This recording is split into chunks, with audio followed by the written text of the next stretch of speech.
You don't know something, ask people who know. When I received the check of 42 billion here the other day, I've seen somebody have been respecting so much, making a comment. When we received the Universal Access Fund check, somebody was online, I've been respecting this one. But now my respect for them has a problem.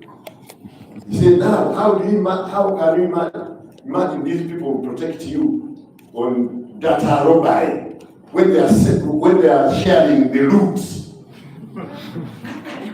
He's talking about me.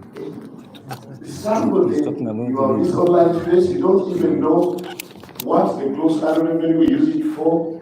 This money is accounted for in the UCC Act, and you call it a root. It's a root now.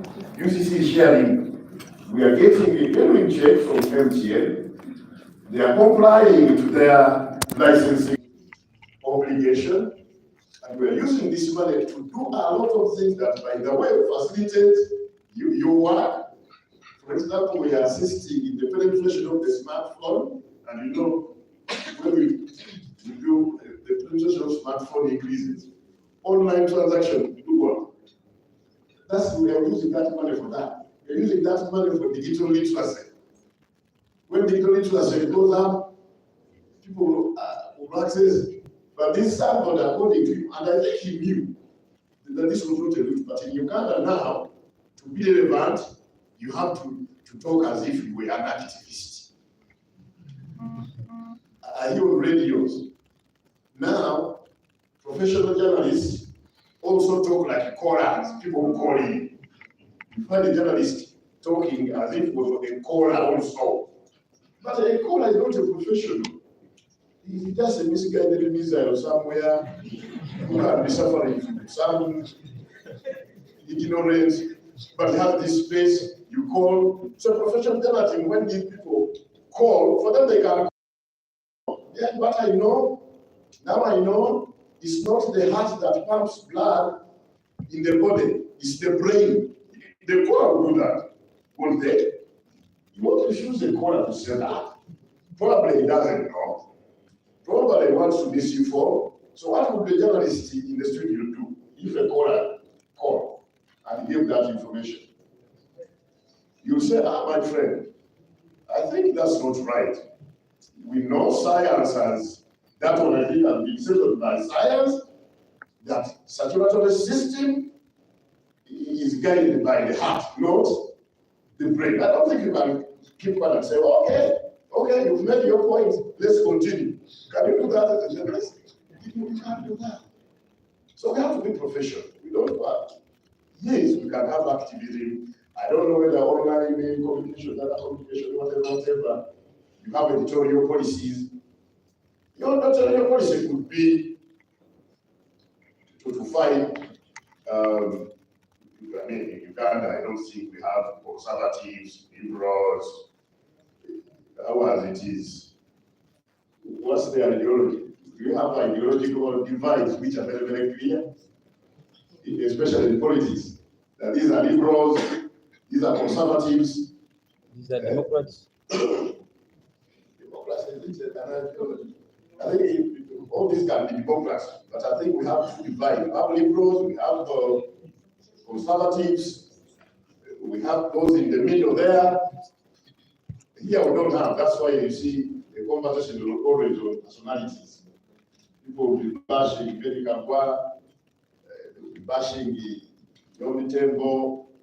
When they have nothing to comment about the content you have put on X, they talk about your tag. No problem.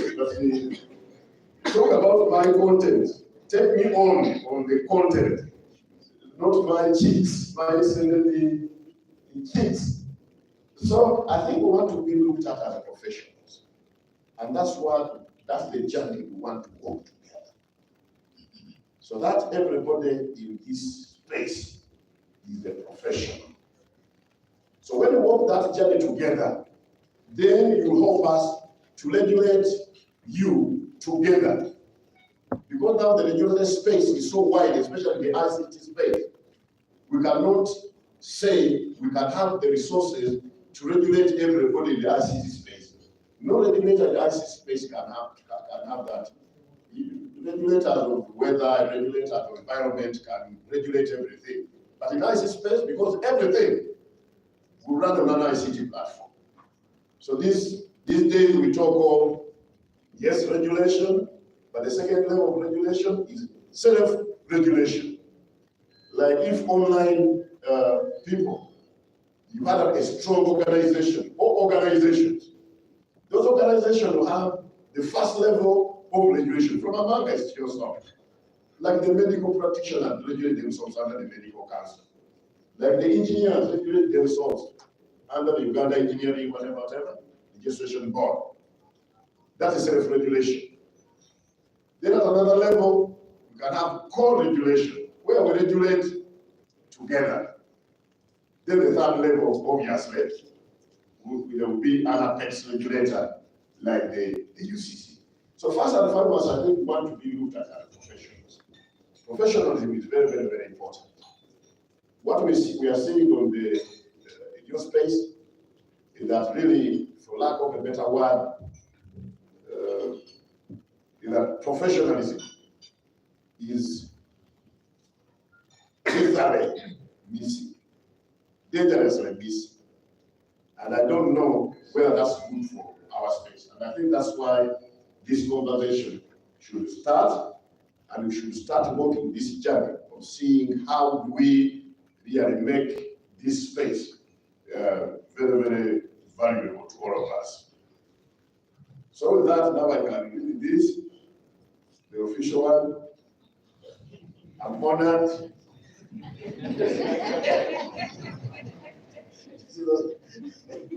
This one have to pass through protocol and so that I don't say bad things. You want to protect me. I'm honored to welcome you all to this important engagement with the UCC. As the regulator of all communications in Uganda, we are entrusted with the vital role of ensuring that the communication sector operates smoothly and effectively as mandated by the governing law. Today we have gathered here to engage in a sensitization engagement with you, our esteemed online data communication service providers. This group includes a wide range of stakeholders who play a crucial role in disseminating of information in our country. The primary objective of our meeting today is to raise awareness about the laws that govern the communication sector. It is imperative that everyone operating within this sector is well informed about the legal framework to ensure compliance and to foster a cooperative relationship between the regulator and the service provider. We also aim to encourage those who are currently not licensed to take the necessary steps to regularize their operations in accordance with the law. When I take the numbers, we are only 38 who have some kind of license, but I'm told we think you are more than 200 in this space, to say the least. It's not our intention to guard the media or stifle the freedoms of expression. Rather, we seek to establish a proper working arrangement that benefits both the regulator and the online media service providers. We encourage all operators to work collaboratively with us in this endeavor. Another significant aspect of our discussion today is the quality of content that is published. If you're at 50 kilometers per hour, you take the same fuel. Does that happen? So this friend of mine was again bringing back that narrative. That how will these people fight your data that disappears naturally? We've invested in technology to give you the power of knowing how you have given your data is going to be in your hands. Our net UG. That, Madam, what's that? Not UG, net UG. So that you can always follow how you have used your what? Your data. That's when you will appreciate that data never disappears without tracing. Rarely. I'm using rarely because sometimes technology can Sometimes. Crocodiles. And when technology has times, you know the beauty of technology, it will even train. Then your data will be, you will get it. But if you have used it, you know, when I was young, when we were young, some of us would grow up in villages, bring us these cakes. And cakes was they were very rare. So you eat it very, very fast. But at some time you start wondering whether someone has taken your cake or you're the one who eaten it. And you start crying. You are grown up in the city, you don't know, because everything is in abundance. But for us who could say cake on Christmas, they will give you a piece of cake, you eat it and say, have I eaten it? Or someone has taken it and you cry. So that rarely, very rarely, disappears miraculously. But as we ask for more speed, as we ask for more clarity, as we continue watching video in 4K, because that's what we want. When you watch video in 4K, high definition, definitely it comes with what?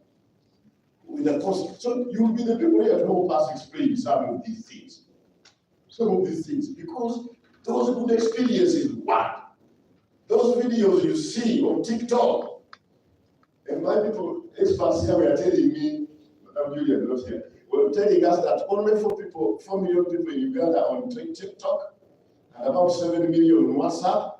And TikTok uses 65% of data in Uganda is used on TikTok, with only 4 million. Why?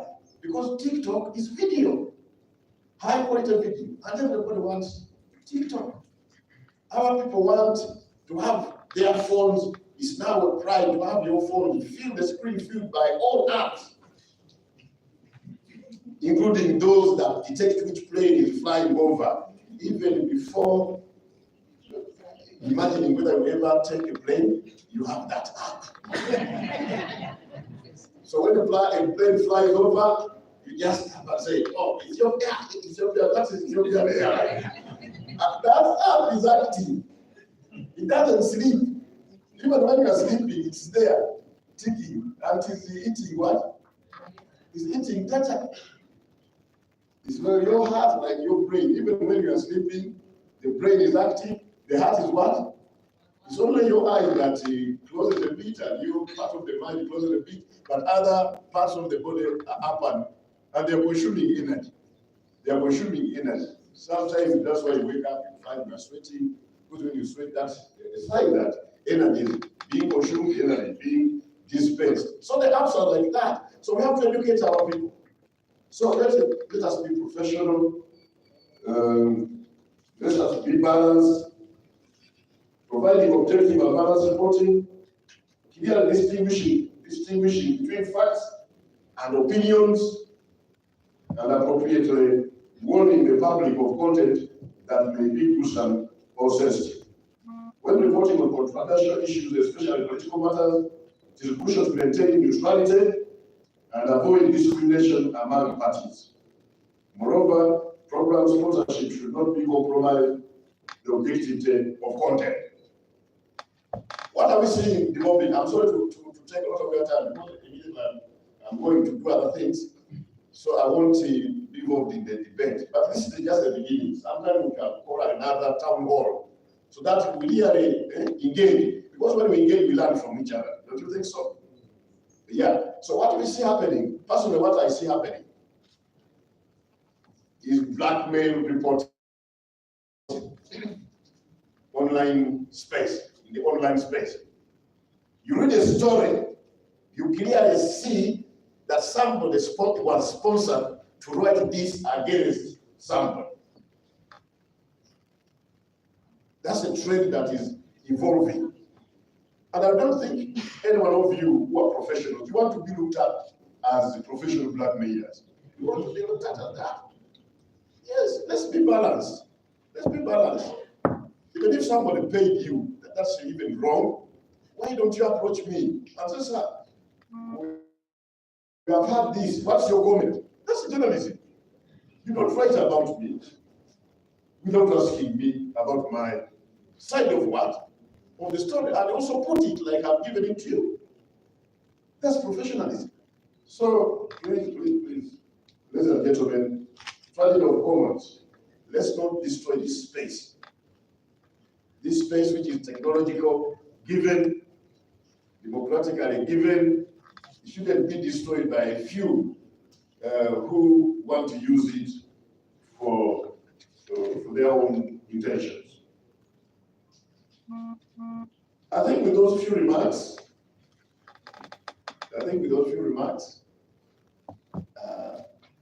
this is a very good starter. Let the conversation begin. You be candid in the discussion, because when we listen to you and you listen to us, we shall come out with a regulatory framework that is beneficial to all of us, but more crucially, beneficial to the people both of us serve. Those people, you call them customers, we call them customers, but the people who manage the affairs of this country, they call them voters. Thank you very much. Can we have a round of applause for the Executive Director? Executive Director, thank you very much for those remarks.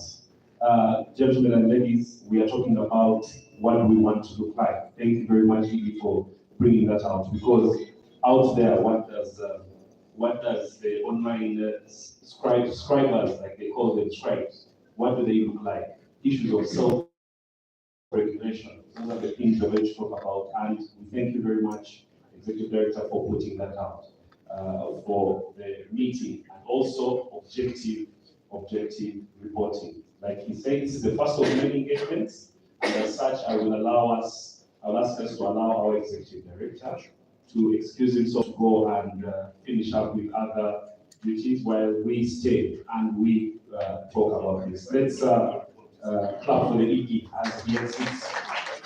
Thank you very much, Executive Director. Thank you. Yes, thank you very much, ED. Right now, we are going to go to the technical aspects. We are going to have, as the time, the program shows, we have a presentation from the head of legal affairs, Dr. Abdul Salam Waiswa, on professionalizing media engagement. Then we have reactions to the presentation. And then after that, we shall again hear from public relations, the head public relations. How are we going to relate post this? And then after that, we decide on the way forward and conclude for the day. We don't want to make it long, since this is the first of the engagements. So right about now, I will request Dr. Abdul Salam to come and give us the presentation. Let's welcome the director. Thank you. I hope people behind are comfortable. If you're not, we will create some space. You can see and hear. Okay. Thank you very much. Please, Doctor. Thank you. Thank you very much. Thank you very much, my brother Kevin. Good morning, ladies and gentlemen. We are full house. Some people are very much squeezed. Our apologies for squeezing you in this room. I hope next time, now that we know how many people are there, we shall plan better. You know, the way we deal with online media, sometimes we just imagine that there are people in space. Now that we are confirming that actually there are so many, initially we didn't think we would get this number of participants. So our apologies for squeezing you. But there is some space. I think Kevin has even made arrangement for some of you to move a little in front. If you feel you're squeezed, maybe you could pull a little bit in front, because there is some bit of space here. But yes, once again, ladies and gentlemen, you are welcome to this engagement. The ED has set the stage, and my boss, the Director Legal. And so mine will just be to take you through what it is that we do. We know all of you play a role in the communication sector in Uganda, but some of you do not directly get to appreciate what UCC does. you remain spectators. And yet for us as a regulator, we know that either you are important to us because you are an operator in the sector, or you are a consumer. Because at least you occupy one of those places. So you, most of you in this room, are operators, you provide service, but also you consume services of other providers of services in the sector. So because of that, we value engaging you. So what is UCC? UCC is an agency of government that was set up by law to do so many things, but primarily to regulate the communication sector. Regulation is a very broad role. It includes so many functions. And I invite you, ladies and gentlemen, as part of your research on this issue, to always refer to the Uganda Communications Act of 2030. It's a very small act, and it's available and downloadable online. When you look at Section 5 of the UCC Act, it lists about 27 functions of UCC. And all of them rotate around UCC having mandate to ensure that the providers of communication services are providing those services well for the benefit of Ugandans. That we are maintaining the quality, that we are utilizing the resources that are available for use in the provision of communication services. These resources are many. The number you use, you call my number, is actually a resource that UCC gives the operator to give you. If you work on radio, that frequency, 88.2, 91.3, whatever frequency that your radio is on, that is a resource. Even the call you make, it is enabled by spectrum. That is a resource. Those resources are managed by UCC to ensure that everybody uses them properly without necessarily affecting the other.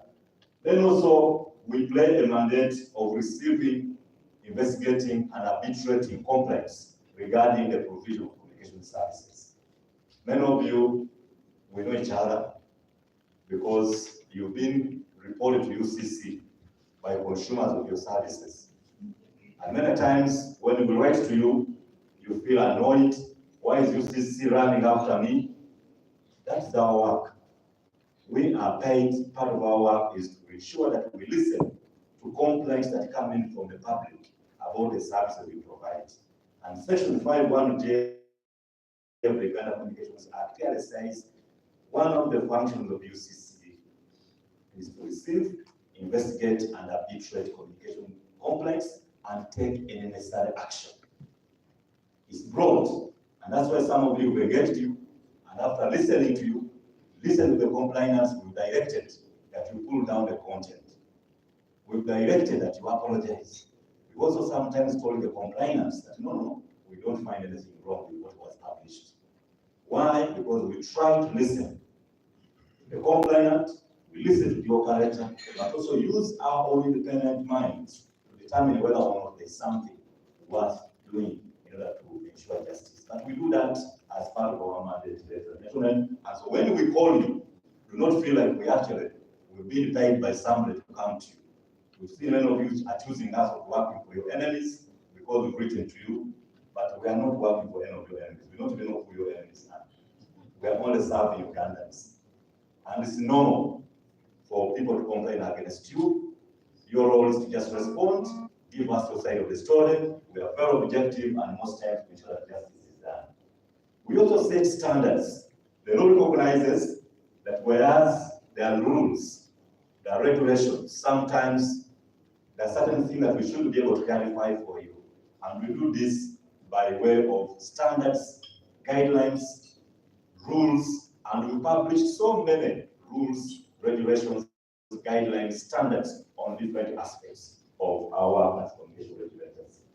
Then also the issue of content, we monitor content in this country. And by content, when you look at the UCC Act, the definition of content is broad. And I want to confirm to you that whatever you do online is content that is supposed to be monitored by UCC. And so, whenever you post your stories online, whenever you do your Facebook Live, and you post, or you do your Twitter Spaces, and you're hosting that show, that content UCC has a duty to monitor it. And if there is any complaint by anybody, or if we see that whatever has happened in the provision of that content is below what is expected, we have a mandate to come in and ensure that the right thing is done. We also coordinate with international agencies on matters of communication. So many of the things that we do in Uganda, ladies and gentlemen, are not necessarily just unique to Uganda. The way UCC is set up is almost the same way other communication regulators across the world are. So some of you will think it's only UCC that is being very, very active in engaging you or telling you to be licensed. All countries have regulators like UCC. If you go to the US, FCC operates more or less like UCC. If you go to the UK, Ofcom is more or less like UCC. If you go to Tanzania, TCI is almost like UCC. Go to Kenya, CA, all these countries have regulators, and most of us, the mandates, functions, and powers are always the same. Now, why are rights regulated? I thought we could just talk about this, because we know most of you provide services, and many of you, by conduct and work, you are journalists. But as many of you know, in Uganda, when you look at the Press and Journalist Act, the definition of a journalist is limited to a person who is licensed and accredited by the Media Council in Uganda. It presupposes that whoever is not accredited and licensed is not a journalist. But that law was made in 1995. And not Uganda, because we're a liberal country. Even at that time, the journalists never went through the procedure for regulation and getting accredited. The idea, I've looked at some of the reports at that time and also spoken to some of the people that participated in the making of that law. The idea at that point was that, can we try to make journalism comparable to other professions like law, like engineering, like medicine, where people go to school, study, get qualifications, they get accredited, and every year they get a practicing certificate. That was the idea. Now, other professions like the lawyers, the engineers, medicine, pharmaceutical operators, they embrace that position. In law, every year as the lawyers, we have to renew our practice certificates, and they expire every 31st of December. And they give us another 3-month grace period to renew. So if you find any lawyer now, the 27th of May, that does not have a PC, they can even deny you audience before a court of law. In fact, judges have begun chasing lawyers from courts who have no PCs, even when you're a PhD holder like myself. When the year ends and your PC expires, you are not supposed to appear before court. The same with medicine. Even when this doctor is a doctor professor, meaning a medical doctor but with a PhD in medicine, if he does not have a valid practice certificate from the medical council, he cannot operate on you. And if he does, and you die, he can be held both criminally liable for practicing without a license, but also severely for negligence. Same with engineers. They renew their practicing certificates. Now, the idea was that even journalists would go through that process and become professional. But because at that point, the industry was flooded by most of the people who are not trained in journalism, but also there was a fusion between journalism and activism. Most people felt like requiring journalists to become professional would tantamount to limiting freedom of expression. So that requirement was fought right from then up to now. And I'm not aware of any journalist who is currently licensed by the Media Council. There are many other issues that I can't go through now, like the issue not being operational, the National Institute of Journalists, which was supposed to be like the equivalent of LDC for journalists. That has not happened. But the idea was that you go through some proper training where they teach you the fundamentals of journalism, the do's and don'ts, before you can get a pen and begin authoring articles in the newspaper, begin posting shows on TV, radio, or writing online. Now, that was the thinking. Now that we've moved from that, and we are happy, we are a liberal country. As regulators, we are no longer talking about practicing certificates for individual people. We are not even looking at qualifications by you. As UCC, that's not our focus now. Our focus now is whoever is playing the role of a journalist, whether or not you're trained as a journalist, we shall treat you. So do not tell us that because I'm hosting a live radio, online radio, and I've never been registered anywhere as a journalist, or I've never gone to a school of journalism. If I make a mistake, I will be excused because I'm not a journalist. You have accepted to participate in the work of journalists. So you have to take it all, the good and bad of it. You must accept it. Abaganda bagamba. Okiriza okweta bamachina genzi entima. Alitogamba nti nze enti I don't mention that other word. So by you accepting to participate in this dance of monkeys, again, don't say I'm scared of the tail of monkeys hitting my body. No. You accept it, you must accept. So even you, ladies and gentlemen, I don't want to say, oh, now me who didn't go to school of journalism, how can I make myself better? It's possible. I know that journalism, you can learn the principles through practice. And I think at another level, as an industry, we'll have discussions on how we can encourage continuous education to make us better.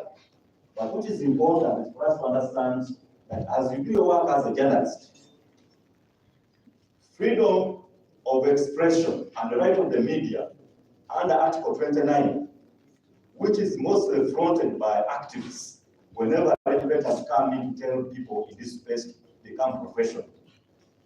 They don't tell you that that article is one of the many articles in the Constitution in Uganda. So there is Article 29 on right of the media, freedom of expression, but the same Article 29 has other sub-articles like the right to privacy, which means that as we enjoy your right to inform the public, you must also be aware of the right of other people, including the right to privacy. And also the same Constitution in Article 43 emphasizes that the government may come in with restrictions on your rights if those restrictions are necessary for purposes of protecting other people and the public interest. So it's normal for your right to express to sometimes be restricted for purposes of protecting the rights of others and public interests. And one of the common restrictions on the right to express yourself is a requirement for people who are providing media services to be licensed, to be regulated by a regulator. In the African Charter of People's Rights, of Human and People's Rights, it's clearly emphasized that the right to express yourself shall be enjoyed in accordance with other rights. And in the European Convention on Human Rights, it even goes further in Article 10 to emphasize that the requirement for a media practitioner to get a license or to be regulated shall not be interpreted as a restriction on the right for one to express themselves. So it is normal for regulators to require you to be licensed. And I don't want anybody to tell you that by UCC telling you to get a license, UCC is infringing on your freedom to express yourselves. It is normal, it is done across board, it's not unique to Uganda.